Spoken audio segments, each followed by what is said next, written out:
So the theme for this session is AI and reparations. So as we heard earlier, reparations, it's, whether we call it reparations or not, it's really the making amends of wrongdoings, right? And it has often been about history, but it's also, especially in the context of technology, something about transforming unequal and unjust conditions, looking at it more from a proactive perspective. And AI is interesting. Artificial intelligence, it's not new. It has been used for a certain number of years in a lot of companies, but it has been generally available to everybody for less than 5 years. It's a technology, so it's portrayed as neutral. Technology, neutral. But it's a craft. It's a craft from a few number of engineers, often male engineers actually, who all work in the Silicon Valley.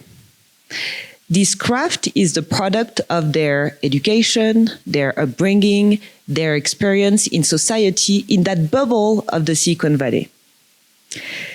It's complex code, right? But still a product of who they are.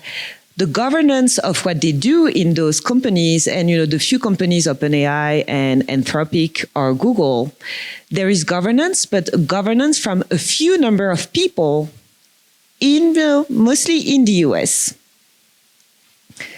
Now, what do we hear about companies? Companies are after return on investment. That's the priority right now for all the companies around AI.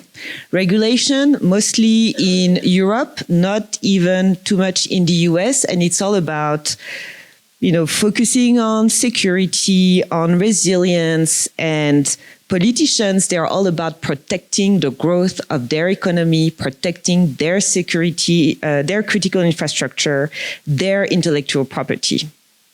But the reality is that this AI innovation is powered by raw material. Where is that raw material? By cheap labor. The data sets are reproducing discrimination. So for facial recognition, when those systems don't recognize, cannot differentiate Black people, it's just anecdotal. When image generation, you ask AI to generate image of CEOs, of judge, it's mostly white male. Or also loan decisions are being, AI is being used for decision making around financial, right? And it discriminates. And unfortunately, it's seen as anecdotal. And then, yes, we are going to fix the code, but never as something that is structural and systemic. The thing is, AI is penetrating a lot of aspects of the digital world, and especially in Africa. So do we wait for dispossession, for dehumanization, and let our kids, our grandkids discuss about reparations around AI later? Or do we ask what would proactive reparations for AI look like? How can reparative justice framework shape the development, the governance, and the use of AI? So this session will critically interrogate AI as a continuation of colonial logics. We will examine the lived realities of African workers, communities, and movements confronting AI-driven harm. We will surface African feminism with our panelists and justice-centered approaches to tech governance. And we will try to imagine reparations not only as a compensation, but as a structural and significant transformation in the digital age. So, I work in cybersecurity in a big American company, in a big corporation, but I'm also on the board of the African Futures Lab. The reason is my decision, my own path, I want to be in the inside of those corporations. I do want to help make change from the inside. But for me, the lab is all about thinking about the future, which is very important for our ancestors who made a lot of effort for us and for our kids. So it really calls for centering African voices, African visions, and movements in shaping a digital order grounded in justice. And now, without further ado, I will ask my panelists to come sit and introduce themselves.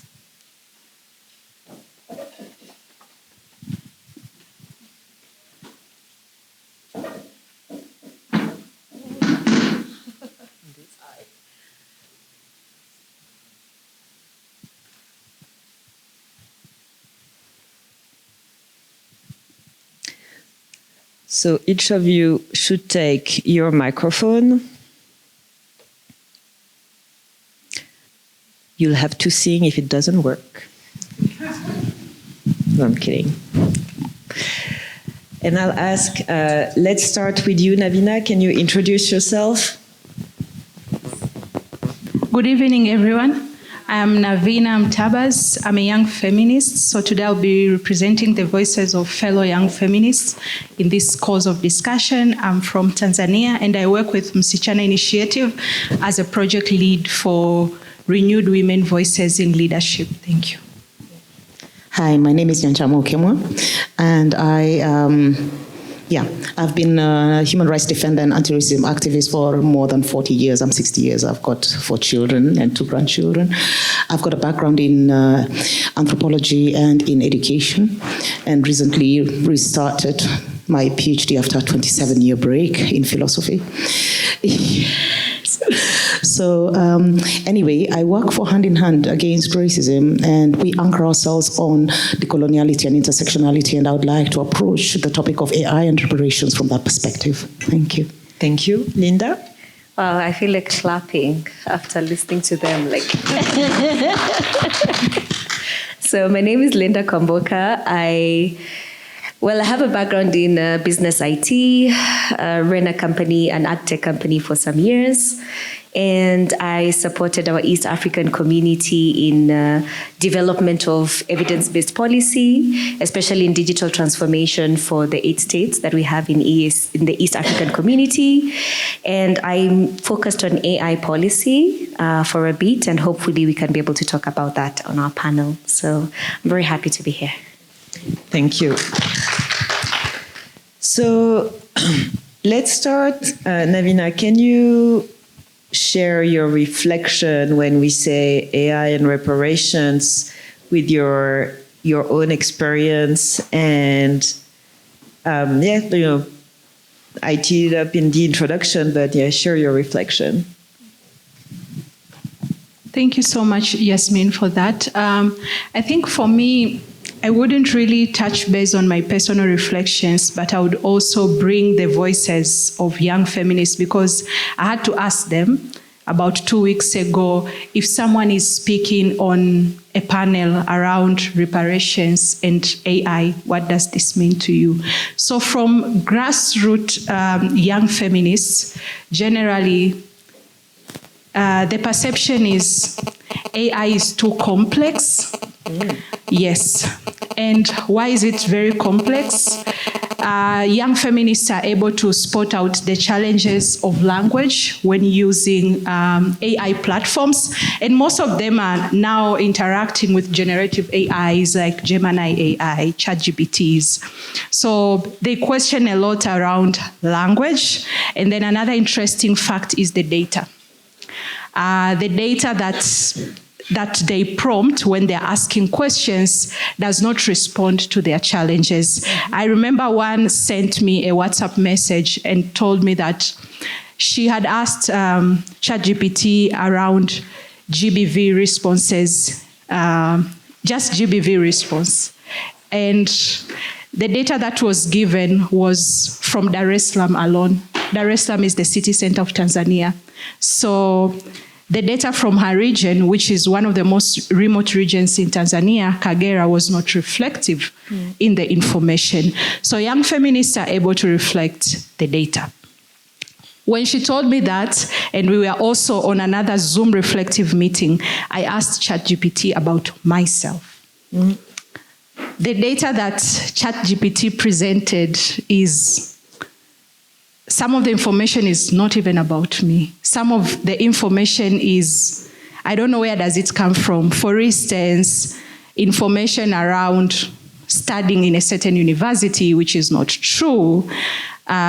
Information around my cultural background, which is not true. I have never inserted any information about my cultural background to ChatGPT platforms. So I also feel like the data that is around, especially generative AIs, is still colonial in nature, and that reflects also to the voices of other young feminists.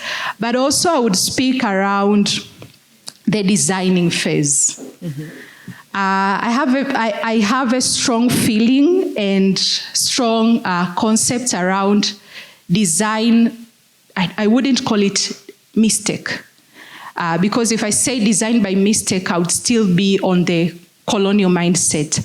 I feel like a lot of innovations around AI still operate from colonialism, and by colonialism, I mean that most of these AI platforms, when they are being designed, people are sitting at the back of offices.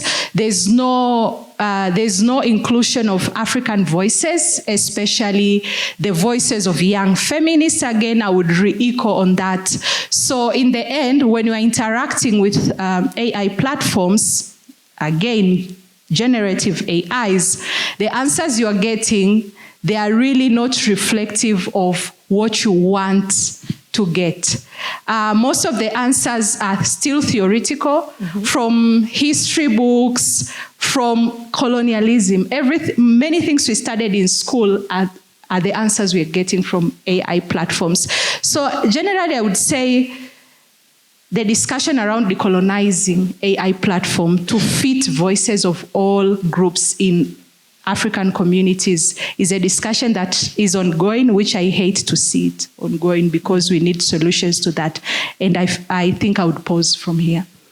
Yeah, and I think it echoes, when I mentioned that it's just a few companies with just a few engineers, mostly male engineers, who have no clue, and I give the benefit of the doubt, but they really don't know. And then the governance of those companies, because it's a small number of people, they don't even think. I think this is where it needs to be a requirement.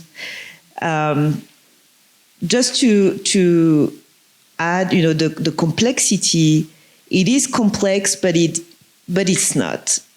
In the sense that we are given opacity around AI, so it makes it sound complex. When we require more transparency, it will be less complex. And it does hallucinate. So it goes to training and awareness for AI, because it does hallucinate. It's a text. It sequences words in a logical manner, doesn't mean it's the truth. It goes back to the internet to up to a certain date. Now it's getting better in terms of dates, but it hallucinates a lot. And education, awareness, and training when using AI is important, because it cannot create knowledge. It can assist and be a it's co-intelligence, but it's not intelligence. Queen. I will call you this way, I love it. Tell us your reflection. If you'll allow me, I'll just read something. Yeah. Because I know we'll talk about it afterwards, so excuse me for yeah. Okay, I really agree with everything that you said, and definitely what you have brought up is really important. We need to go to the nitty-gritty. We need to go to the coding, and actually the coders. What are the coders, and what is their background, and what are what are their biases that they're entrenching into the AI? Having said that, artificial intelligence is often celebrated as humanity's great revolution, but today we gather to declare that it is also humanity's great reckoning. Entrenched in its algorithmic codes lies a wound older than artificial intelligence itself. It's a wound rooted in the unfinished histories of empire. The so-called neutrality of artificial intelligence is an illusion. Algorithms carry residues of history, exclusion, and erasure. They are born of and embedded in the blueprint of colonial power. Their biases are inherited from the plantations of extracted data, the sweatshops of content moderation, the mines of epistemic resources, the erased wisdom of our ancestors, and the unpaid brilliance of people of African descent. What the world calls bias is not a glitch in the system. It is the system itself, written in code. What appears objective often conceals the invisible colonial legacies and dominions of power. Who collected that data? Who defined the categories? And whose lives were left outside of the frame? Algorithms do not merely err. They sustain, they amplify, and they perpetuate hierarchies of domination. They determine who is visible, who is valuable, who is disposable, and who is even codable. And as the world stands at the threshold of a new technological era, people of African descent find themselves once again in the shadows of extraction, domination, and denigration. Yet, within this uneasy intersection of power, progress, and innovation lies a rare opportunity for reparation. It's our obligation to redress, repair, and reimagine what intelligence could mean. But we must keep in mind that no algorithm can automate justice on stolen knowledge, built with stolen labor and packaged in stolen archives. The coders now tasked with correcting algorithmic bias have been deprived of the very wisdoms needed to heal it.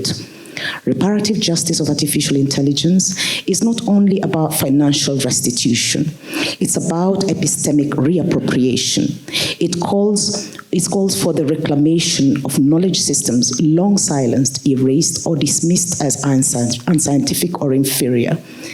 Artificial intelligence enacts epistemicide when it excludes certain categories of knowers, knowledges, and ways of knowing. It enacts epistemicide when it refuses to learn from ancestral wisdoms transmitted orally, spiritually, communally, ecologically, and symbolically. This blindness creates a vacuum that only plural, indigenous, and colonial epistemologies can fill. Africa is not a latecomer to these conversations. It is the missing link, holding a wealth of knowledge still unexplored.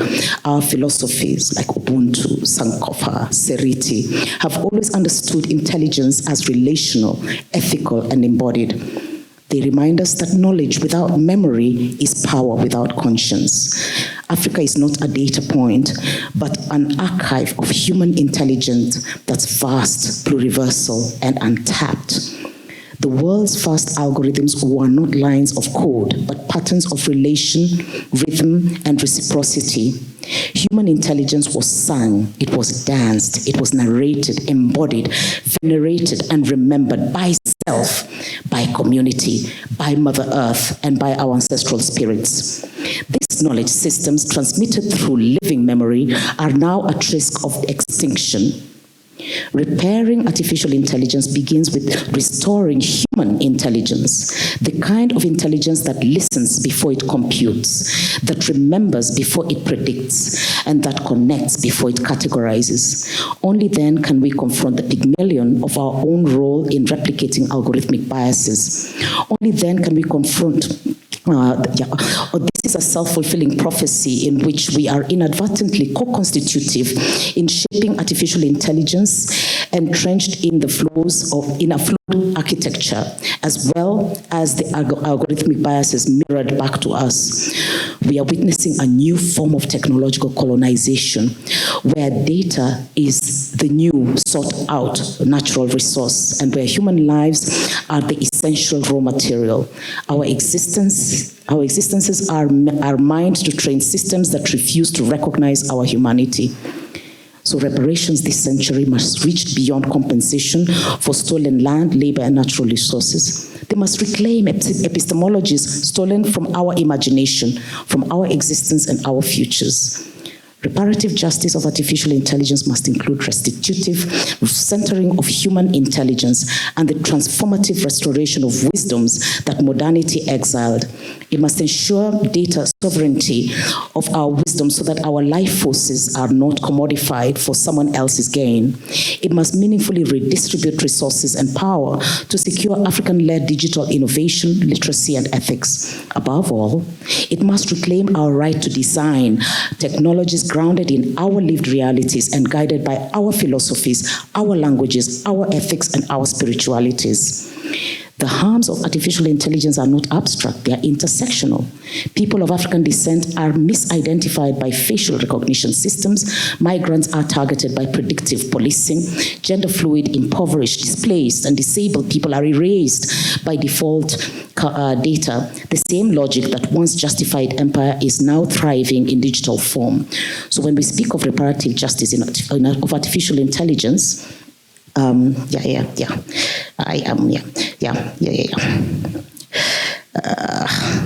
am lost.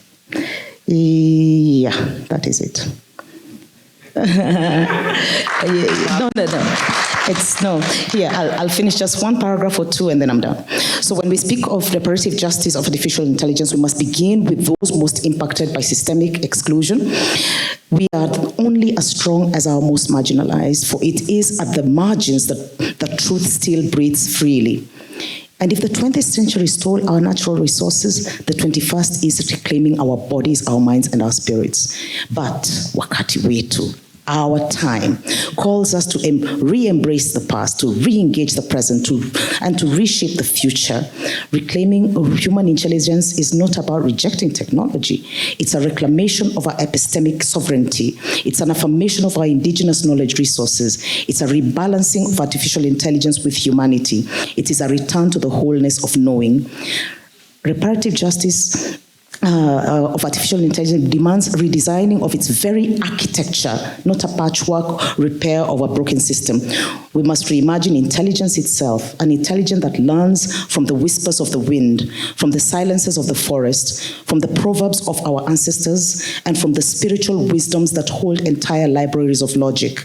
The question before us is not how smart artificial intelligence should become, but how human we are willing to remain. It is about how we build systems that recognize dignity, that are accountable to community, and that honor the sanctity of spirit, which cannot be scrapped into data. This is not a utopian ideal or a nostalgic wishful thinking. It is an intentional commitment to complete the unfinished work of decolonization that's misinterpreted, that is misrepresented in digital form. So, I conclude, let us strive for an artificial intelligence that no longer casts us aside in the shadows of empire, but become the mirror of our shared humanity. Let us gather the fragments of memory, of language, of light, and build technologies that are restorative rather than extractive. Let us invest in a future that's not dictated by code, but defined by conscience, community, and courage. This is our time to remember what was forgotten, to repair what was broken, and to reclaim what we aspire to, and to determine our futures. This is our time to take a stand and to become the co-authors of the human and artificial intelligences that will shape our yesterdays, our todays, and our tomorrow. This is our time. Wakati wetu ni sasa. Thank you. Wow. Sorry, Thank you. I took a little bit long. But it's very interesting then to connect the dots between what you two have said so far. Navina, you mentioned the design, you mentioned the data, and in the design, forget the code, the knowledge, how Western societies tend to rank knowledge and say what is true, what is not true. But there are also nuances based on the culture. We need to accept that, and we need to train the models to accept that. I love your point about commodity. So data are commoditized in a lot of those places. Again, in the US where those models are created, data is a commodity. So how to deal with that and change that model is important. I love your point about reappropriation, but we need to get in there into how it's being trained and how it's been thought through. And again, how you say how human we should remain, that's the important part. It's technology. Technology is supposed to assist, but we have to be humane to to use it and to benefit from it. Linda, your turn. Thank you. So it's a reflection of what this topic today is. Yeah. When I think about the topic right now, and we think about colonization, if I consider what the ladies have already said, or my fellow panelists have said, is that there's an element of learning someone else's language, their ways of doing things, and not really a reflection of your way of doing things. So when you say that Africa is not late, but it's the missing link, that is true. But I will say it's a missing link because there's a data gap and a governance gap. Mm-hmm. A data gap is in the sense of it almost feels like it's difficult to get down to the granular level, the grassroots, to get real-time data from the different communities or the 2,000 languages, over 2,000 languages that we have in Africa, in real time, with the right context, and also with the right representation, basically. So if you really think about that, Facebook is already doing this because literally even the Mulika Mwizi, people can access a feature phone. They can access Facebook through a feature phone. So just imagine if Facebook had like some sort of a challenge or a questionnaire or some way of interacting with which tribe? Akamba community, for instance. Even within the Kamba community, there's different, dialects, a different way of speaking Kamba and representing that. Facebook can do that, but can our governments really do that in terms of governance and really understanding, collecting the different African languages, So in terms of our governance gap, we need to also look at how are we generating our policies and how are we then deciding whether it's in a regional collective, whether it's in a national collective, what kind of protections and safeguards are we saying that are for our people? Someone brought up a very funny point about data and African languages. So certain solutions have been there, for instance, like working with grassroots communities to kind of collect this African data in terms of natural language processing. And then they were saying, why is it that we want to license data sets of African languages, but we never license data sets from the English, French, Spanish languages? And I say to them, what is unique to us is the fact that we are very we are very diverse. And what I've come to realize is that, yes, other communities or the communities from the north are trying to bring us together through associations and all these other bodies and networks. But if you truly think about it, in a way, really, the power of Africans is like how we confuse the rest of the world. And that is where our strength really is the uniqueness of every community in the way we do things in our culture. It's quite confusing, and someone tries to align us by teaching us English or teaching us their language and their ways of doing things, but we have our own ways of doing things. But we need to capture that in the data and how we govern ourselves. That needs to be captured and brought up to these platforms, these technology platforms. So I will say, when I think about this topic in terms of colonization, is can we think differently? How differently can we think of data science, for instance? How differently can we think of capturing our community context, our language, and our way of doing things, and then putting that to a digital or a technology platform to support our work, how we interact with each other? I mean, think about it, data exchange. What kind of governance do we have in Africa? Where do our data centers and where does our data really sit whenever we interact and exchange with each other on WhatsApp, on Facebook, or all these other social medias, or even at work? Where does our data really sit? And then what does our government, or what do our governing bodies really emphasize on. So those are the kind of questions perhaps maybe we will continue interrogating in the panel, and kind of like proposing, even from the audience, from you participants who are listening, what kind of solutions do you think we can come up with, just so that then we are not feeling left out, or we remain being the missing piece. Because it's not just AI. Remember, there will be quantum computing as well. Yeah. So we're not just leaving it at AI with these smart GPUs or graphical processing units. Is it units? Yeah. So there's quantum that is coming. So how fast are we, and how can we push and insist on governance to then also just loop this whole and basically put a good ribbon on it, I will say so. So that's it. That's what I can say. Yeah, it's... the languages thing, we talked about the harms, like people are misidentified, they can be erased. They are also not represented, to what Navina was saying, when they are searching or using the tool.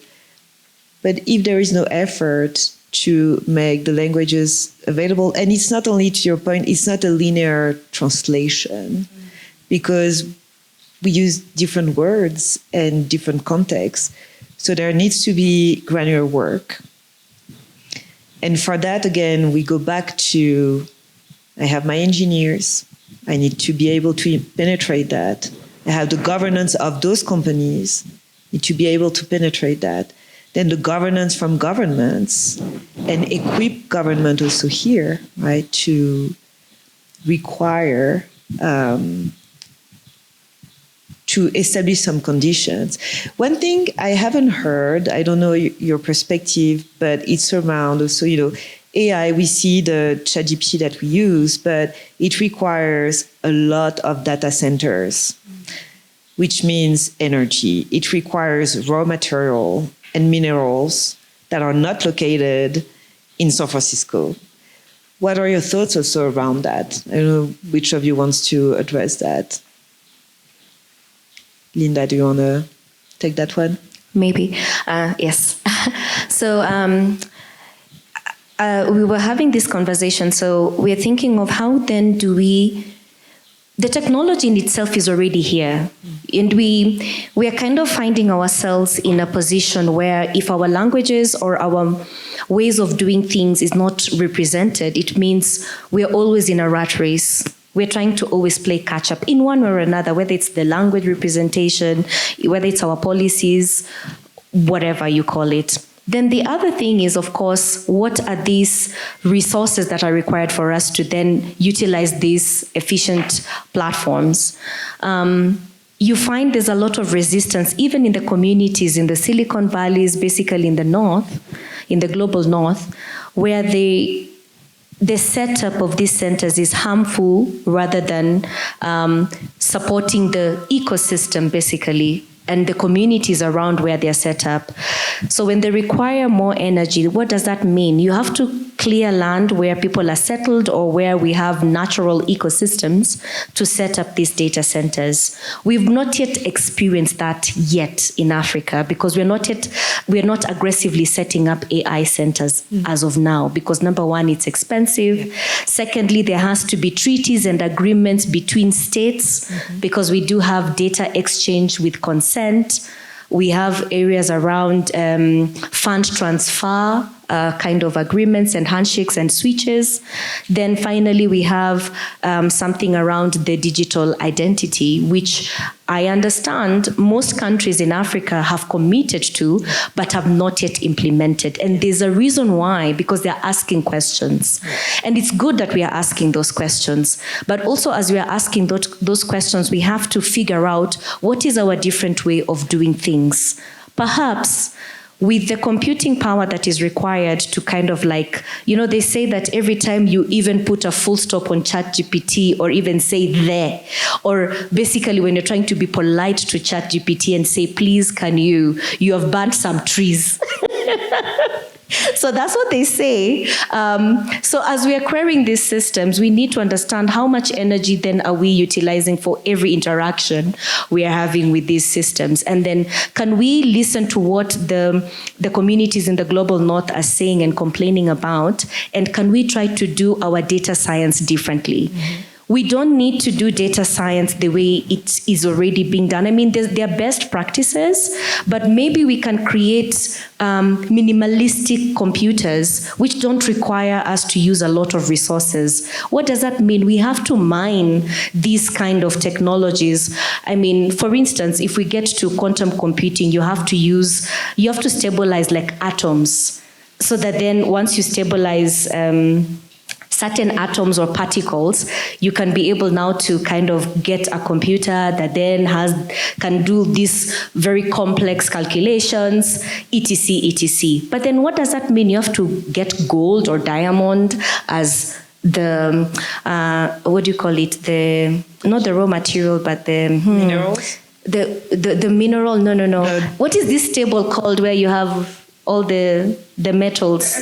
The elements, yes. Thank you. As the element that is, say that again? Periodic, yes. But element is what I was looking for. Thank you. So it is the element that really can help you, can help these computers attain, the particles to attain the stability that is required to develop these computers, as an example. So then who owns these mining companies? The other day, we were in conflict as Africa. We cannot even resolve our own conflict. Someone else has to come and, in Congo, between Congo and Rwanda. Also there are certain questions that we have to ask ourselves in the setup, strengthen ourselves as communities, as Africa, but also at the same time, is it a must we go through this mining and destroying our environment just so that we can be able to create these data centers and these computers? So maybe we think of the reality and data science in a different way with our own realities, and then develop systems that don't require as much resources, as an example. Maybe that is another way we can think about it. That's a very good point. So, we can also learn a lot from the experience in Central America, where Americans are setting up data centers that are sucking resources and like water. It takes water for those data centers, but it leaves Mexico City with limited water, where you have literally, water is not running all day, right? So these are important questions because we need to think how to adapt.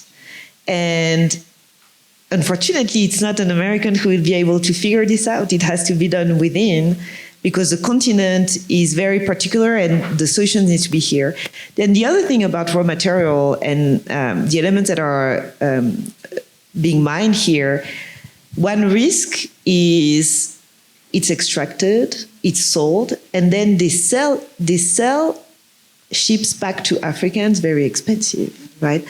Same, that's something that needs, from a governance standpoint, that needs to be agreed upon earlier, that it needs to be known that it will happen unless we establish some rules where there is none of that, right? So these are solutions or approaches to help have a more just AI. Queen, you wanted to add? I wanted to add on. Thank you so much for clarifying that. It's like we have to take this from so many different angles. Going as a granny, I'm a storyteller. I just go down to the roots, and we need to, again, what I pointed out in my in introduction thoughts is the architecture, the backbone of AI.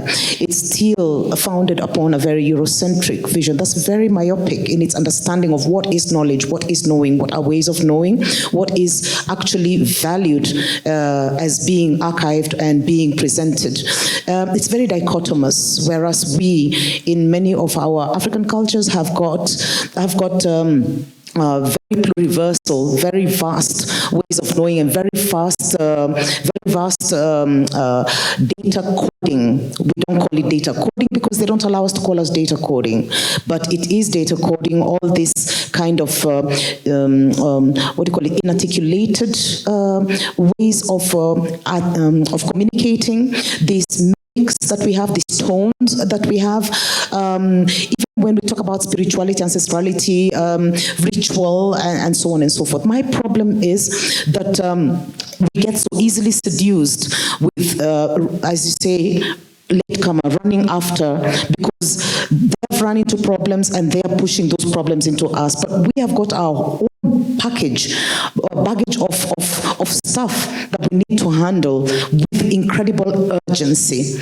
I'll just say it in 2 sentences, and that is, for example, I have a textile exhibition, and in my textile exhibition, I portray that textiles are like an archive. They tell us a lot of information about our trajectories to life, who that textile. Was it rainy? Was it dry? Was it a pregnant woman? Was it a widowed woman? Was it all this is imbued. The color is imbued to give us a message. You can read a textile like a book, and I'm not talking about African Dutch works. I'm talking about Bogolan, Fasodan Fani, Forest Sacre, Asuke, Kanga, Kitenge, Kikoe, and so on. These are textiles which are giving us stories. But on the basis of my textile exhibition, and I started to explore, are there other ways of knowing that are not even valued as ways of knowing? I went to a funeral and they played a kora. I'm going to finish. They played a kora, and when they played a kora, the guy who played the kora told us what the kora said. It was like a beautiful funeral dirge. It was very nice, talking about this lady. She was a young lady. She had children. It was a blessing. It was an ancestors asking ancestors to come. Anyway, beautiful. When I came back, traveled back 300 kilometers to my home, I let my friend listen to it. She's not educated, and I thought I'm not going to trouble her with this whole poem. I'll just let her listen to this beautiful music. And then she translated exactly what the guy said in church. And it made me realize I'm blind. This is an epistemic tool. It made me question, do the American Indians have an epistemic tool when they send smoke messages? Did Africans have an epistemic tool when they had talking drums? What other epistemic tools are we ignoring and forgetting? Don't we have a sense of urgency to come and start exploring those and even developing our own ways of decoding our codes, of looking at digitalization in another way? Because even before you start chasing for government and governance and chasing for the what do you call it, the Silicon Valley and whatever, we need to have coded. We need to have decoded. How do you download? We call our elders libraries. I think I'm totally downloadable. How do we download me? How do we download our elders? Is there a way? Have we ever thought about it? How do we code our languages, which are tonal and they're not this dry kind of predictable Eurocentric thing? You can have in Kisi, one word can have I don't know how many tones, and each will have a different. How do we code tone? How do we code click sounds? How do we make sure that in 300 years they can be repeated in exactly the same way? How do we code mimics? I've been talking about the face of, that face of the mama when she's angry. I think all of you know that face, that look, that look that doesn't need translation. But how do you code that digitally and say, okay, and then the mama looked? No. Anyway. No, but you're right. It depends on what we were saying regarding languages. And often the digitalization of knowledge is done it starts with archiving, but you're right, like that's why it cannot be just a linear translation. It needs to be way more granular, and it goes back to, in data science, is to think about that. Do I just want to have a binary code to translate, or do I want to do that work? So that's a very good point that should be part of our governance. So now I'm going to open it to the room and ask, if there are questions, reflection, if you have any questions specific to our participants or just reflection. Do you have microphone for Catherine? Thank you very much for a wonderful panel. I'm sorry I walked in halfway through because I was panel hopping. And interestingly enough, the other group just over there is talking about, or looking at the documentary about the archive and the live archive. And I'm just thinking, how to bridge between the conversations in the different panels and think of the ways of using AI to our advantage in terms of the work to be done, the archival and detailed coding work. It's very interesting. I'm reading a book by David Diop, a writer. Can't remember what it's called, but it's all about the transmission of knowledge through the griot. And the griot, who in Senegalese society is the singer, but also the low caste individual. How the griot is able to recount 30 generations back the ancestry from Egypt, basically. It's a very interesting book, and it flits between times. And I wonder, and then, there's all the work on African scripts. We're always told the person who said we had no history is now in prison, Sarkozy, but that's an aside. But we're always told we have no history, but we know that there are so many African scripts that have been lost, different kinds of hieroglyph. And it would be interesting to explore how to use AI to the service of, collecting, curating, excavating those kinds of knowledge to the service of service of the bigger project that we're all engaged in. It's a comment, not a question. Sorry.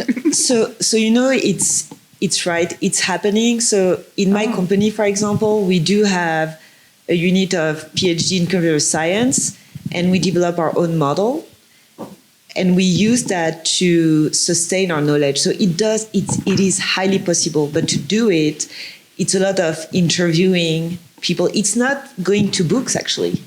We realize that, you may have frameworks and this and that, but we are interviewing people who have been with the company for 20, 25 years to get their knowledge.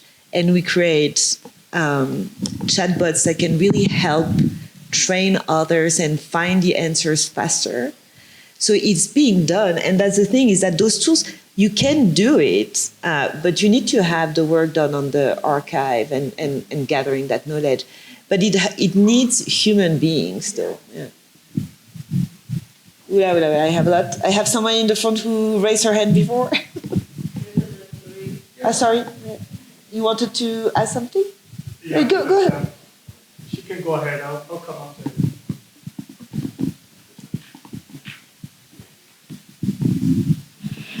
Thank you for the panel and all the insightful conversations. I think I'm going to go to the behind the scenes. Yep.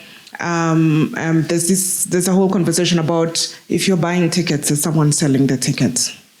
And I recently listened to this podcast where Trevor Noah was talking to Kara Swisher. The key here is Kara Swisher, not Trevor, Kara Swisher. And Kara has been with tech for a long time, tech journalist for a very long time, has seen tech evolving for many years. But what struck me was what she said about tech. She said two things. She said, first, tech was developed with public funds. And so she's very upset that then after it was developed with public funds, we allowed very few people to get very rich out of it. But then she goes for these rich people and she says two things. These rich guys, this particular club of rich guys who own this tech, and we can count them on our fingers, we saw them at the inauguration, they are not for democracy. They are not interested in any kind of democracy or inclusion. They're trying to protect the power, to consolidate the power around themselves and to hold on to it. And so my challenge is, even as we talk about how do we use the AI to do I don't know what else, what are we doing to make sure that we're not making the guys who are selling the tickets be able, because I'm worried. I always make fun and tell my son, I'm not going to use my fingerprint on the phone, because the day somebody hacks my fingerprint, I have no other finger to change it. I can change my password if you hack it. I can't change my fingerprint. If we give that much power to whichever tech, ChatGPT, whatever, to have the ability to translate Adinkira, Kente, I mean, those fabrics that I even don't know how to translate, Kifwebe masks, I cannot tell you what they mean, but the guys who are in the secret society can tell you. If I give ChatGPT that power, and it's sitting with some, what is the second name? Yes, the communities that own this knowledge where are they going to be benefiting? Are we going to make ourselves even more vulnerable? So, that's a very good point, and that's something that needs to be added. So I'm just adding to the condition to my fictional African governments, but that's something that is important. So, internally, certain things we do, because I'm in cybersecurity, it's in closed door, meaning that we got the initial model, the knowledge never leaves the facilities of where we are. And this can happen, but we need to set the conditions. The other thing I will add is in technology, fortunately, there is open source. And so to your point, Linda, about the workforce, the data science, and if we use that open source community, then we don't just rely on those few guys. But you're right, that should be a key consideration in how we do AI in Africa. Yep, 5 minutes left. Okay. Yeah. I can add to that and say that we need to build our own language learning models. Yeah. That is also another step with which we can be able to lock down this knowledge.